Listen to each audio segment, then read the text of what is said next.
Today's forum is part of a program tracking what we're calling the Education Equation. It's being sponsored by Columbus State Community College, represented by the Chief of Staff of Columbus State Community College, Kim Hall, and her colleagues, and Columbus State Community College Foundation, represented by Pam Bishop and her colleagues. Please thank them for their support of today's event. Now I'd like to welcome Kim to the microphone to introduce the panel. Thank you.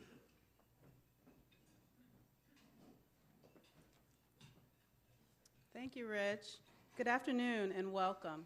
Columbus State and the Columbus State Development Foundation are delighted to sponsor today's forum, and we're especially excited to partner with the Columbus Metropolitan Club to sponsor education forums here for the next 12 months. We are seeing unprecedented collaboration among leaders in K-12 education, higher education, and the business community. And it is extremely encouraging to witness this community emerge as a national leader in building a cohesive regional strategy towards college completion and career success. We are honored today to have 4 distinguished guests with us to further the dialogue. A biography for each speaker is in your forum flyer, and so I will provide only brief introductions. Our first panelist has had a long and successful career of service and leadership in Columbus as Columbus City Attorney and as a Franklin County Municipal Court Judge. Since 2003, she has served as President and CEO of United Way of Central Ohio. Please welcome Janet Jackson.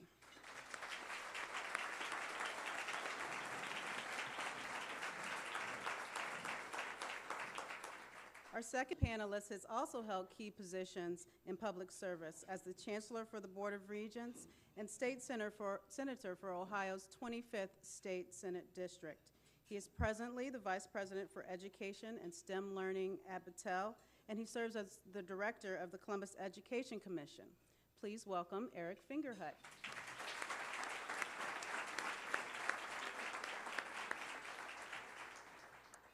Our third panelist is the founding pastor of the Church for All People, located on the south side of Columbus, and he's also the director of the Community Development for All People nonprofit faith-based organization. He has led a diverse congregation at the Church for All People, including individuals who most desperately need the support of our community. Please welcome Pastor John Edgar.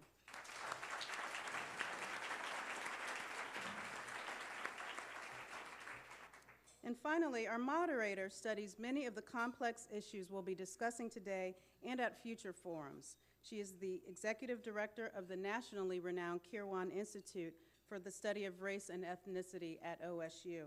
Please welcome Sharon Davies.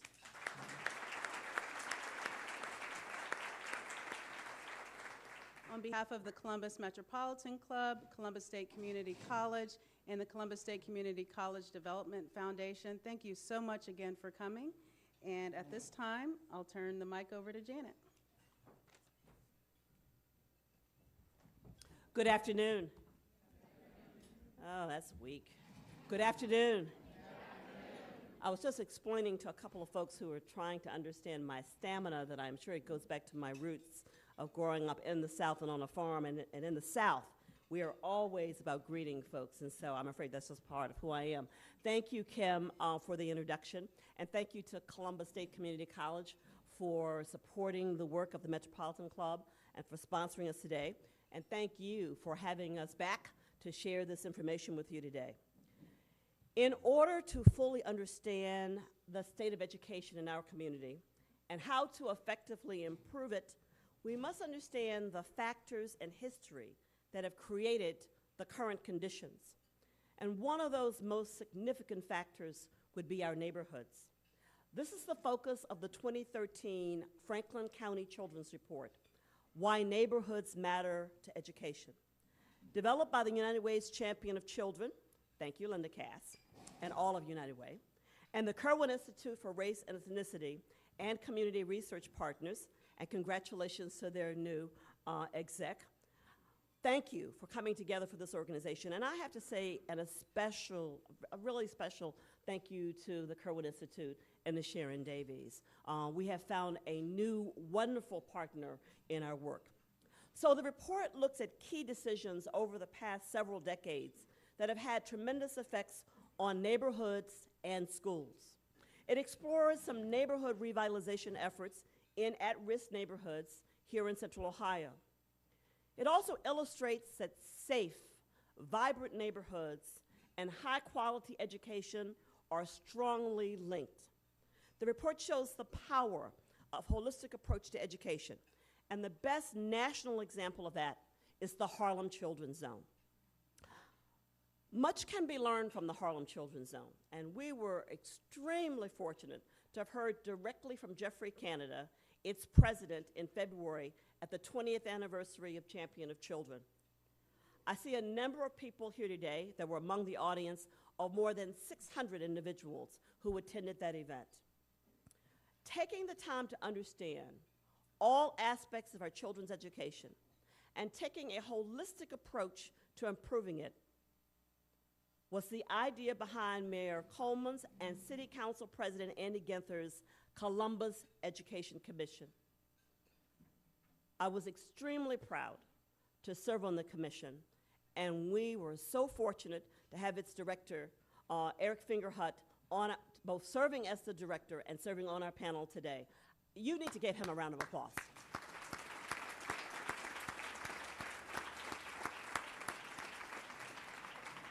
As you know, the Commission's recommendations have now been made, and it is time for our community to come together and implement them. And I don't know if Eric was going to share this during the Q&A, and so if you've got something to write something down, you can go online and get the report and read it. And I really, really, really encourage you to do it. It's not overwhelming unless you look at all of the things in the appendix. You go to Reimagine Columbus Education. Reimagine ColumbusEducation.org. Please take the time to do it. If you're like me, you're going to have to download it so you can mark it up, but it is worth your time to do that. So as we go about implementing it, the report, the recommendations, we must understand the dynamics of where we are today and the best practices that already exist. So that's why I believe that the Franklin County Children's Report is the perfect companion piece to the Commission's recommendation. And so again, I think today you're just going to receive the executive summary of the report, but again, you can go online and get the entire report. It may not, I don't know if you want it as bedtime reading, but please read the two, reports. It's really, really important for the future of our children. Because I believe that taken together, these two important documents tell us very clearly where we have been and where our community needs to go to ensure that every child, and I do mean every child in Central Ohio, gets a high-quality education that gives them the opportunities they need to reach their potential. Let me give you a little bit of a warning about our report and maybe a little bit from the education report. I was reading our full report just last night, and you're going to see a lot of information in that report about the current status of our children as it relates to the issue of poverty. Do not become overwhelmed by those numbers.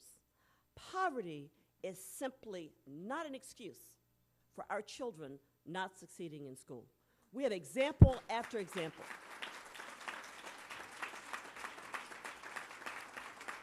So we're providing you the data that you need to know. You need to understand the challenges that we have before us. But again, it's not an excuse. So I'll end by telling you that even though we have a lot of work to do to improve education, I have never been more hopeful. Through my participation on the Columbus Education Commission, and I certainly hope to be a part of the implementation of the recommendations, and in my role as President and CEO of the United Way of Central Ohio, I see that our community has the will to come together and to improve our schools. As we have proven time and time again, Central Ohio is a community that gets things done. And I believe we are now determined to ensure that the education our children receive is among the best in the country. So now I am pleased to turn the podium over to our moderator, Sharon Davies, Executive Director of the Kirwan Institute.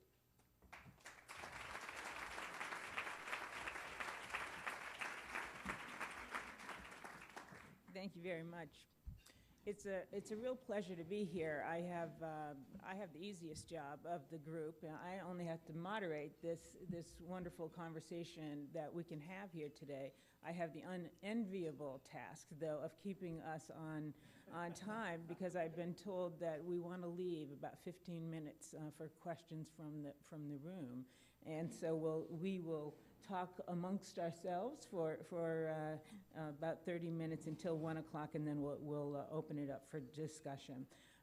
The Children's Report is an important community gift, really, as was the visit of Geoff Canada, who was brought to Columbus, and so many of you wonderfully had an opportunity to see him when he was here in February, brought here by United Way and The Ohio State University. One of the things that Geoff Canada really stressed that has stayed in my mind since he was here is that this is actually not rocket science. This is actually something that we know how to do. And in fact, if we just look at the children in our community who are thriving, and we look at what it is that surrounds their lives that enables them to thrive in the way in which they do, in the way in which we want all of our children from Franklin County to thrive, we can see the components of that. At the Kirwan Institute, we talk about that in structural terms. We refer to the structures that surround each and all of our lives, particularly when we are children, as being enormously important to either opening up pathways to opportunity or creating impediments to opportunity. Some of us are tremendously fortunate to be surrounded by opportunity structures that are operating in a way that really help us to succeed or move towards success in life. And so when you think about that structurally, what we're talking about are structures like high-performing schools or low-performing schools, the importance of access to healthcare facilities while you're a child and health may be impacting your household in one way or the other, the importance of safe streets outside of your home, safe parks or playgrounds for you to play in, or the devastating impact that unsafe streets or unsafe playgrounds can actually have on one's ability just to get exercise or make one's way from your home to your school. The importance of stable and affordable housing. Stable so that if your housing is stable, you can be stably connected to a school nearby, hopefully one that is high performing. But we know that we are not evenly distributed or situated among this web of structures that are so important to life success. So this is why I was so excited to be able to be involved with United Way this year when United Way decided to focus on the important link between neighborhoods and communities and academic outcomes and academic success. And that is really a synopsis of the focus of this year's report. So Gina, I really wanted to start with you and to have you talk to us a little bit more about this link and how it is that you see not just the importance of schools and what's happening within the school system itself, the four walls, but what's happening outside of those four walls that make such an impact on young children's lives. He's not in the room today, but I have to give credit to a board member who just left us in March, Tony White. Many of you may remember him as a former OSU basketball player, and I think he still does commentary. And currently he's the managing partner of Thompson Hine. When our board was trying to decide on our bold goals back in 08, 09, Tony was the board member who spoke so eloquently on the importance of including home as one of our 4 impact areas. He made it, he was wonderful, and we are probably the only United Way in the country that has this particular piece carved out. But Tony shared with us, we can afford children the best early childhood education. We can make sure that they're healthy. We can really work on ensuring that their parents make enough money for decent living. But if they can't come home to a structure that itself is safe and sound. The actual building, the quality of where they stay, and the issues that are there, whether it's lead or other things. And if they don't have the ability to come out to their street, to their backyards, to go into their playgrounds, they simply will not thrive. It has to be one of those critical pieces. And so our work is around trying to ensure, and it's rather daunting work, because I don't know if we've counted how many neighborhoods need the type of interventions that we've had at Wineland Park, or now as we move to the south side. And I'm having some conversations with folks in the room and partnering, of course, with OSU and the PAC on the Near East side. Unfortunately, we have many communities in Columbus where children don't have the ability to do exactly as what I just said. But it's a fundamental right that every child has, and we're getting it right. I mean, again, if you look at what's going on in Wineland Park, there are so many partners that are there. I would remind you that not so many years ago, Wineland Park was neighborhood to the Short North Posse, the most notorious drug gang. But when you look at whether it's Godmanville, the Settlement House, and OSU, and so many other folks, and most importantly, including the individuals who live in the neighborhood, including the parents. This is not a situation where we can just come in and say, we're going to fix it for you. They must be there. And we also must make sure that when we go through this revitalization of a neighborhood, that those residents can stay. This is not a situation where we're going to push them out. And so it's just critical, again, to, so when you read the report, I mean, look at those poverty numbers and look at what those children have to face, and then say, one way we're going to address that is to very systematically, neighborhood by neighborhood, revitalize them. Okay, so when I think about what Janet has just said, it occurs to me that what she's describing and what we can see from the historical sketch that is involved in the full-blown report that was generated this year is that communities and neighborhoods are dynamic. They change, and they sometimes change in ways that improve them, but also displace people who would benefit from those improvements, including children, if we could just create the kinds of interventions that would allow those families to be stably located in improving neighborhoods. So it's a big part of what United Way is focused on with the Wineland Park work that is going on now.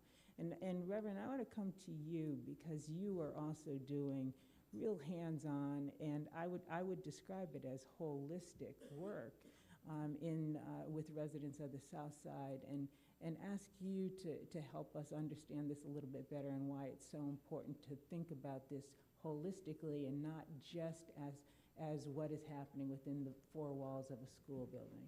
Sure. The good news is, as already been indicated, is there are some great examples right now across Columbus of revitalization efforts that are working. A lot of attention being given to Wineland Park, you've alluded to. And there are two of these initiatives right now going on the south side of Columbus that are trying to take the best practices that have been emerging. One of those is an initiative that's just to the south of Nationwide Children's Hospital called Healthy Neighborhoods, Healthy Families, that the hospital has been the key anchor institution to promote.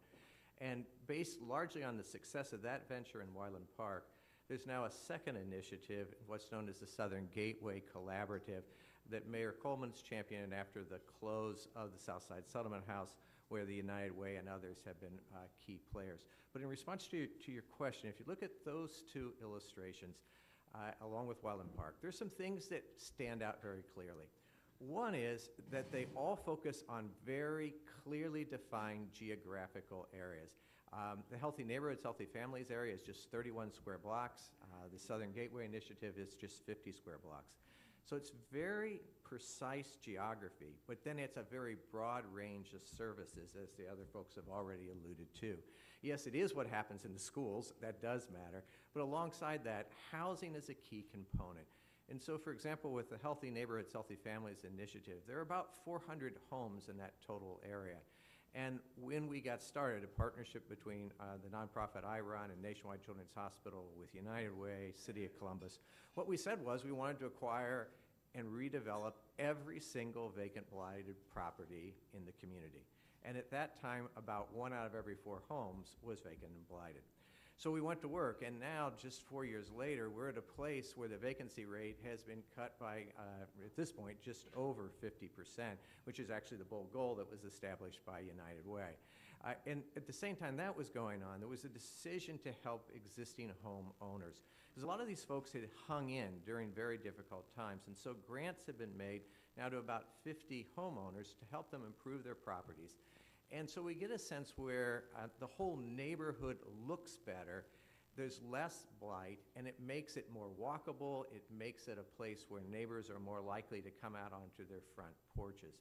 And all of that's happening, and as the report indicates, because there's what the report calls collaborative reinvestment, this notion that no one entity can do it all. So in the case of Healthy Neighborhoods, Healthy Families, it is Nationwide Children's Hospital that clearly has taken the lead, but then that became a trigger for the United Way to pick this as a target neighborhood in its new initiative on housing. The city of Columbus was remarkable in a variety of ways.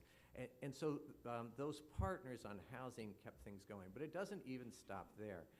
In that particular initiative, Nationwide Children's Hospital has more than 100 employees who are mentoring students right now at the Lincoln Elementary School that's in this target area.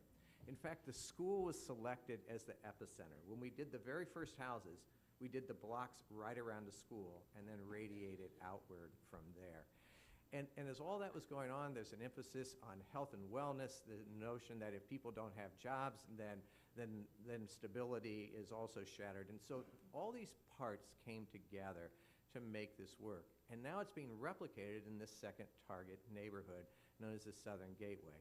And what's fascinating to me about this second area is that along with all these other folks in terms of collaborative reinvestment, we're now seeing people who grew up on the South Side, have been very successful in their business careers, and deciding that they are determined to improve quality of life on the very streets where they grew up.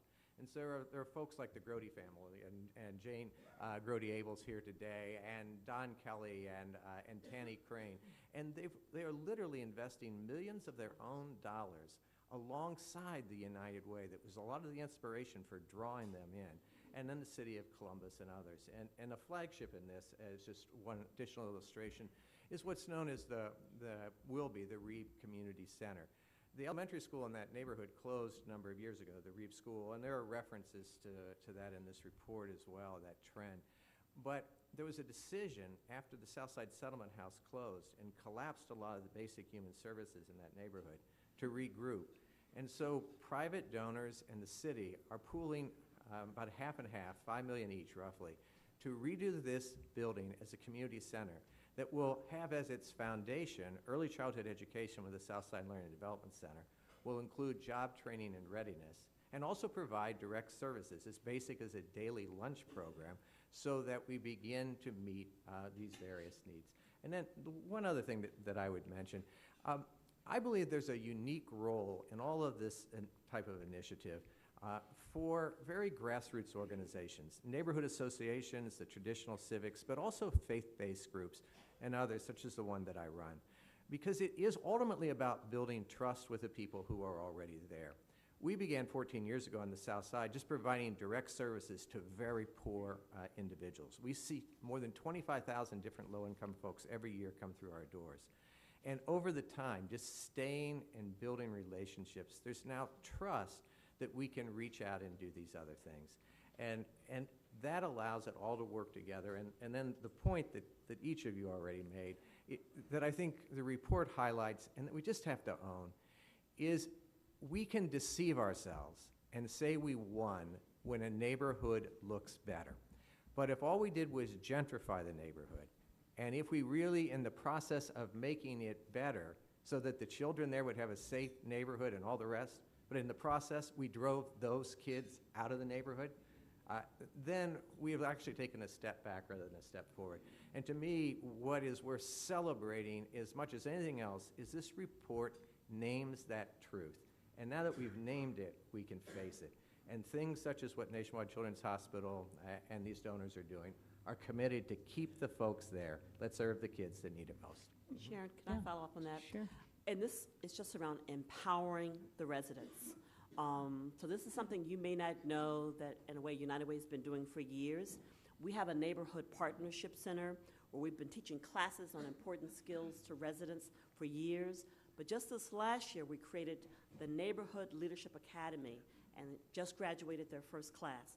So these are folks who live in the neighborhoods that we're talking about. And it's really in-depth training for them that teaches them the key skills that they need to identify and to map community assets and to manage projects. It creates connections between the leaders. And so many times those individuals have been sort of overlooked, but they're there. They are this generation of leaders for the communities, and the next.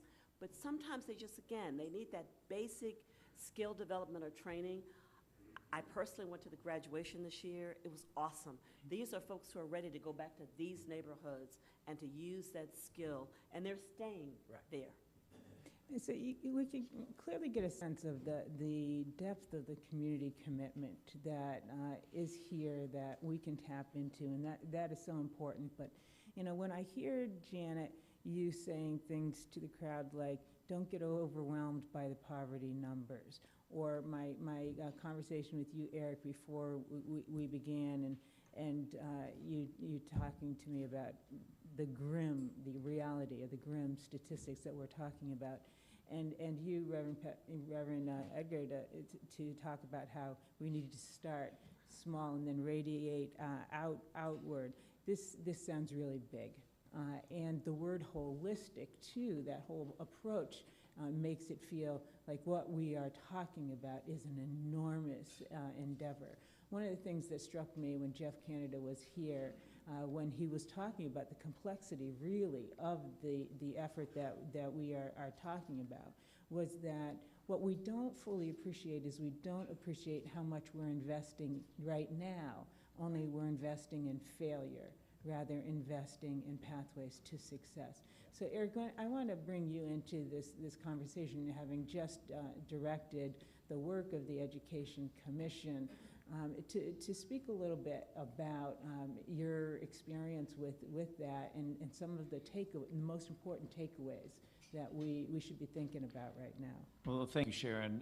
And Janet, thank you for your service on the Commission, for this incredibly timely report. And don't worry, you're not off the hook on implementation. You're going to be right at the table. And I also want to really acknowledge and thank both Mayor Coleman and Council President Andy Ginther. Andy's here today, for their extraordinary leadership. This was not just them creating a commission and then walking away from it and waiting for a report. They've been deeply engaged in this from day one, and they, of course, remain deeply engaged in the implementation. So please, let's share our thanks for that.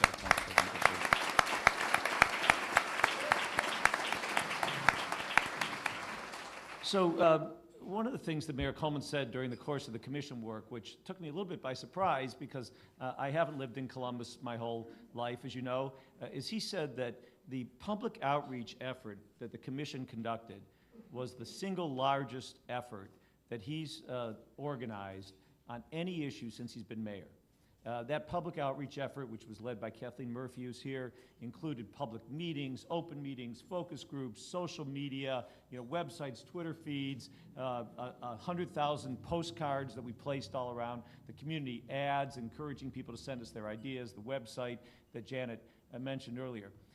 And out of all that, Sharon, I have to tell you that the number one piece of public input was, we want you to strengthen schools in our neighborhoods. It was the link between education and the neighborhoods. So the topic of this report, Janet, is something that the people of this community already get.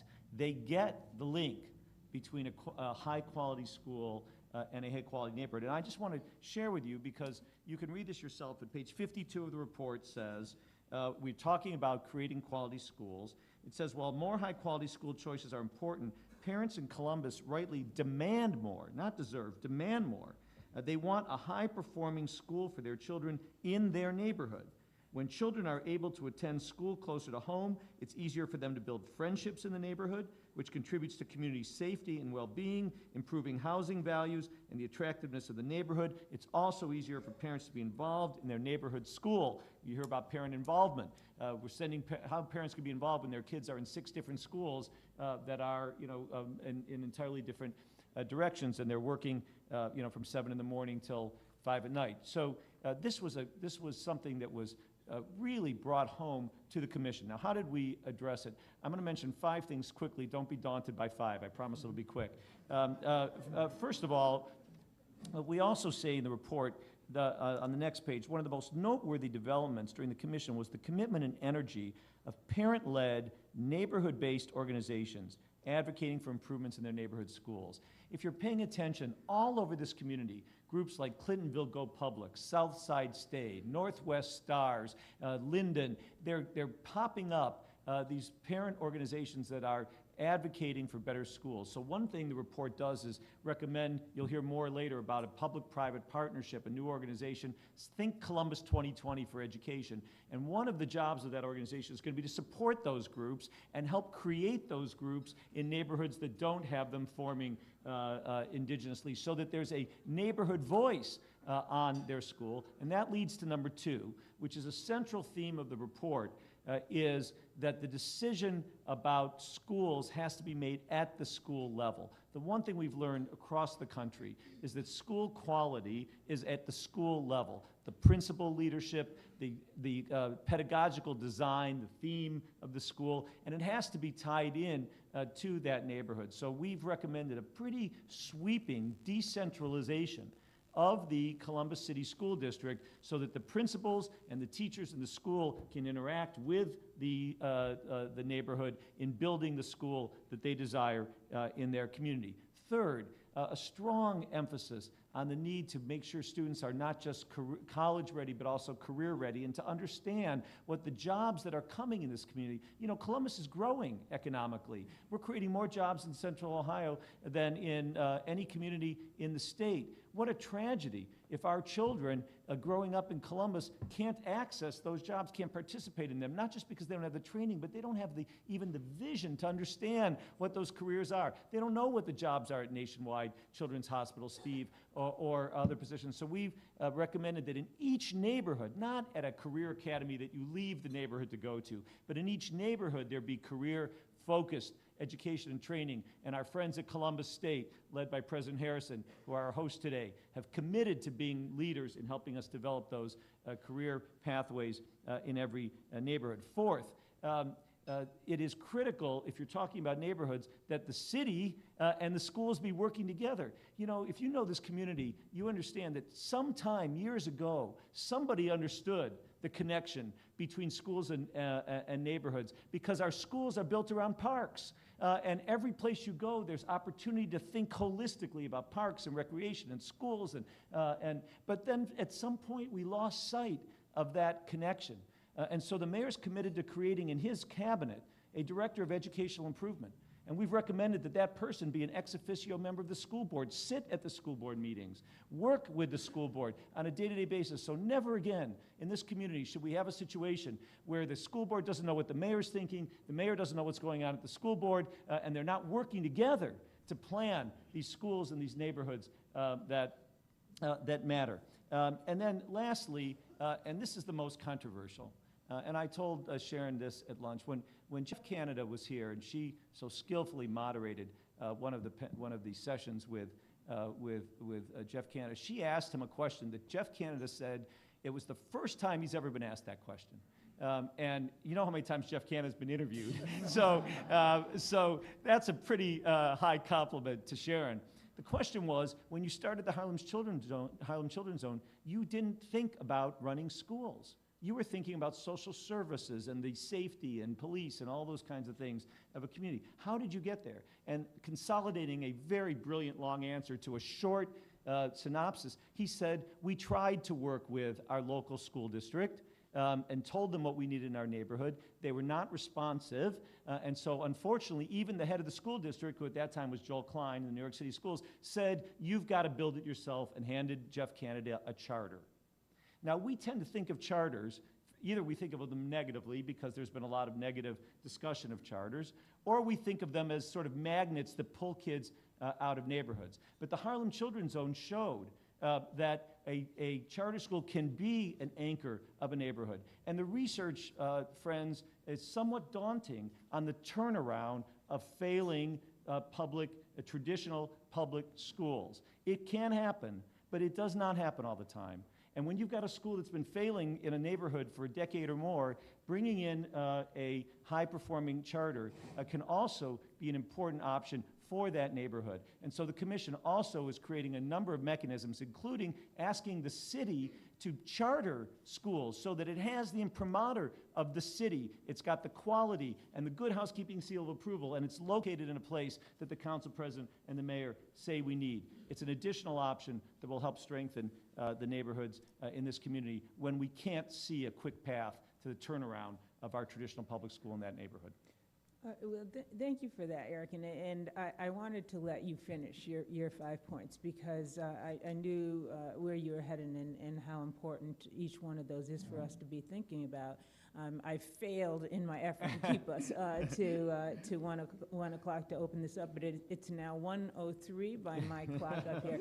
And so I do want to open it up. It's an impossible task to have a conversation as rich as the one that we would like to have with these 3 individuals up here at the table. But I'm sure there are folks in the room who would like to ask some questions in response or reaction to what it is that you've heard so far. So if you'd like to do that, please just line up at the microphone. And before Mark asks his first question, if I could add to Eric's comments, there's one piece, and I'm not sure on what page it is, but you know, in this community over the last, I don't know if it's 10 or 15 years, we've invested millions and millions of dollars to either building new schools or renovating schools. I don't think that it's finished yet. And unfortunately, most of those buildings are open from 8 or 8:30 in the morning until 3 o'clock.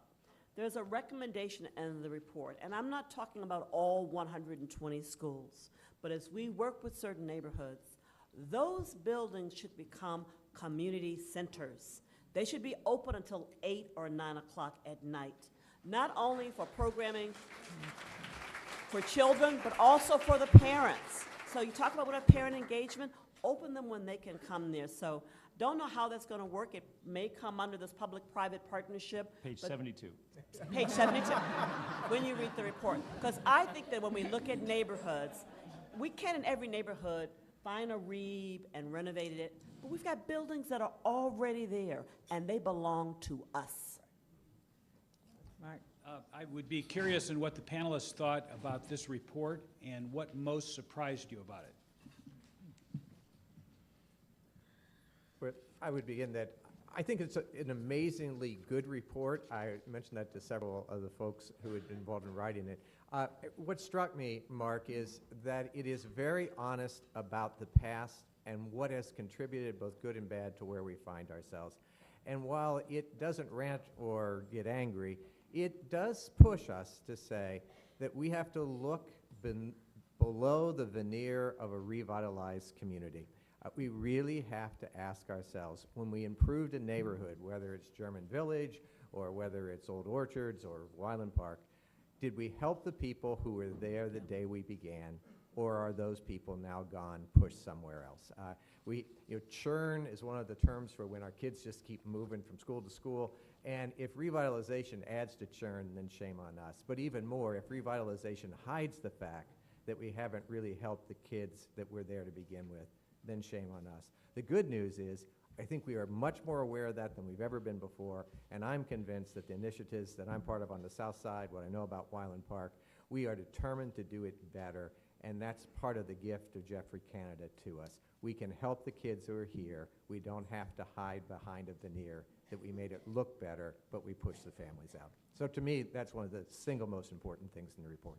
So I'll say, first of all, I need to say that Mark Reel is as much an author of the Columbus Education Commission report as anybody, and his organization, Kids Ohio, deserves enormous thanks from this community for their leadership. They put everything aside.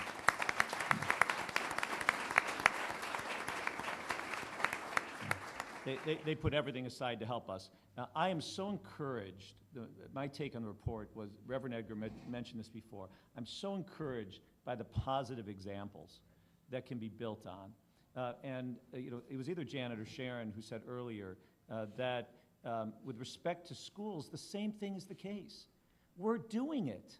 We're doing it here in high poverty areas, in challenging neighborhoods around Central Ohio, not all in the Columbus City School Districts, in southwestern schools. If you haven't been to North Franklin Elementary School, you ought to go. In Reynoldsburg, which is you know, scoring 26 out of 26 on state report cards, in charter schools like KIPP and others that are represented here, we're doing it. And so what we have to do is believe we can do it and be honest about the places where we're failing so that we can turn to the models that are in fact working and expand them and take them to scale. But I'm encouraged that in the neighborhood side of the work, we also have successful models to build on. Success breeds success, and this is a positive community moving in the right direction. I would absolutely agree with Reverend Edgar that the call out around the potential for gentrification, moving folks out.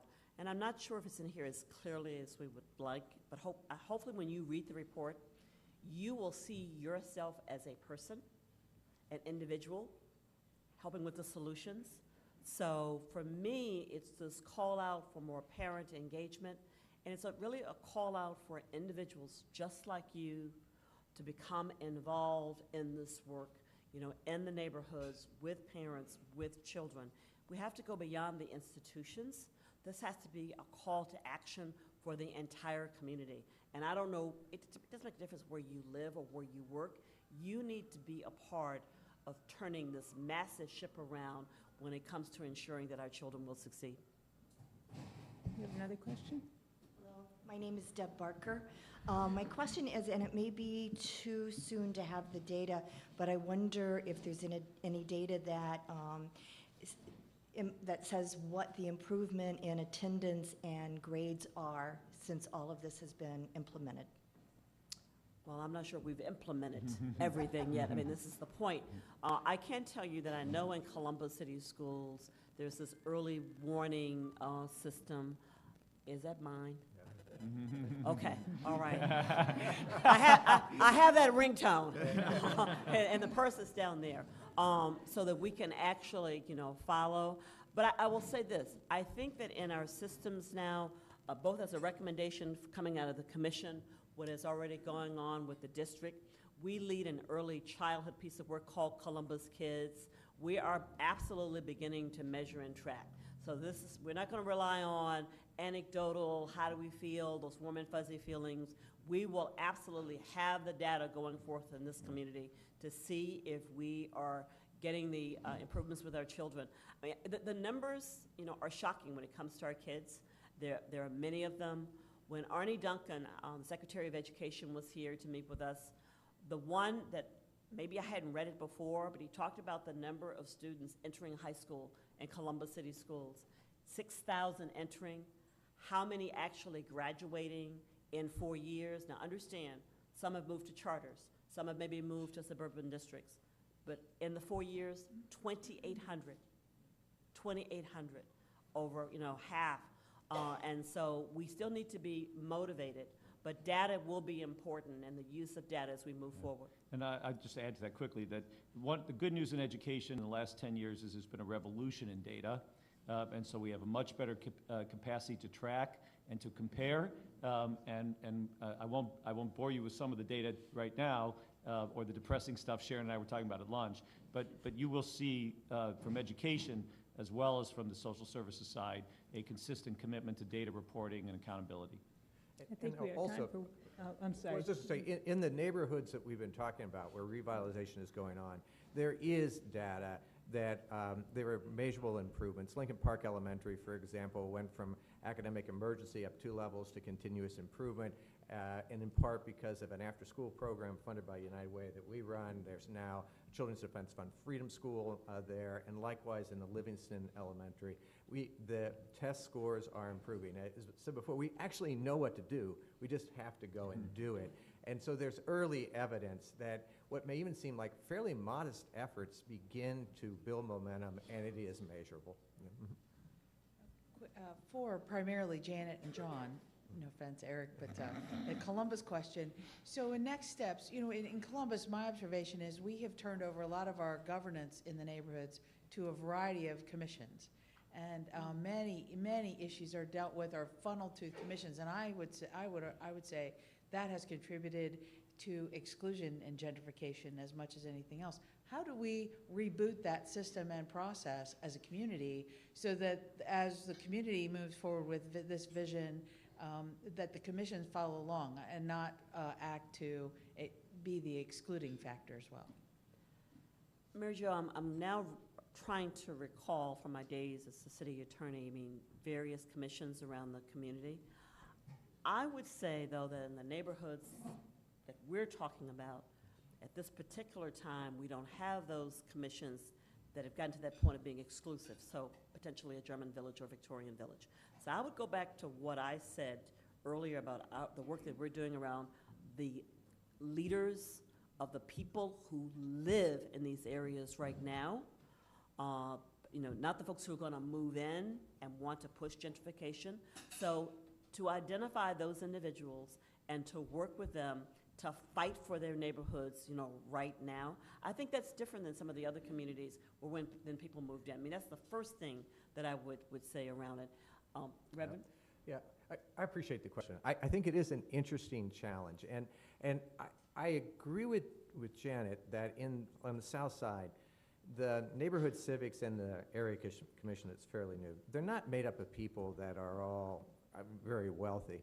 But what we do see, and is very problematic, is it tends to attract homeowners and long-term residents. And the families that this report's talking about that are most vulnerable tend to not be the folks that show up to civic associations. It is a key issue. It's actually one of the challenges right now with the Southern Gateway Initiative as people are trying to gather information. And once more, it's not so much about being critical, it's certainly not criticizing the people who do come, but it's owning the challenge and say, so how do we do it different?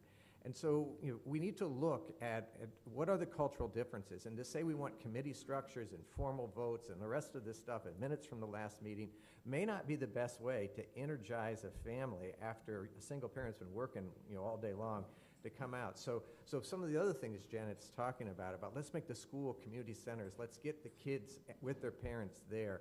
We need different styles of generating authentic investment and not rely on one very middle-class, very bureaucratic arrangement. We shouldn't do away with the area commissions of the civics, but we got to own the fact that's not enough if we're going to reach the kids and the families that this is talking about. And one of the things that we have to really understand about our community is how it is changing so rapidly when it comes to diversity. So I'm going to look at Kathleen. For children under the age of 6 living in Franklin County now, 50% of them are now children of color. Now, children 6 and under, 50% children of color. So you look around this room, it's not this room, but it truly is the future of Columbus. And I'm not so sure that we've actually called out at United Way and other reports. As a community, we're probably going to need to do some additional work when it comes to cultural diversity and inclusion with neighborhoods and that kind of training, because our community is in fact changing. I appreciate that point. So it's 1:16, and I have to sum up. If I did that, I would say that one thing that strikes me about this conversation is how much emphasis was put on two different sides. One is the community's involvement as a whole in attending to the issues that really confront so many of our children here in Franklin County. And the other is a recognition that has to involve the families and the communities themselves. And that, I think, is a very, very much akin to what has made the Harlem Children's Zone so successful.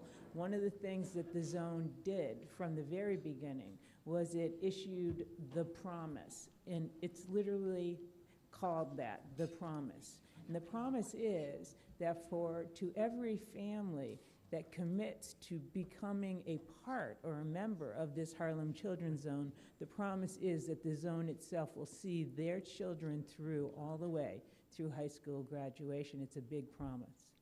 But it's one that I think that would be wonderful for us to be able to emulate here in Columbus and Franklin County. So please join me in thanking our panelists.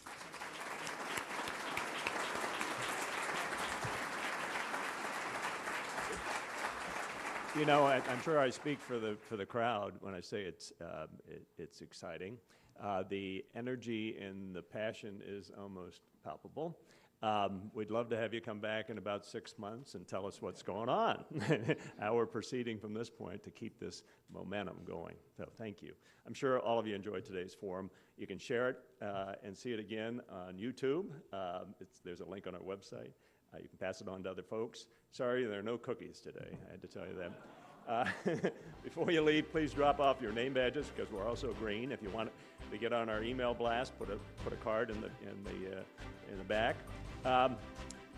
Let's make reservations for next week. Downtown Playground, abandonment to attraction, and don't forget to make the reservation for June 6th. It's a heck of a party. Please come. Thank you for Columbus State Community College and the foundation. Thank you, Janet, Eric, Edgar, and Sharon very much. Thank you.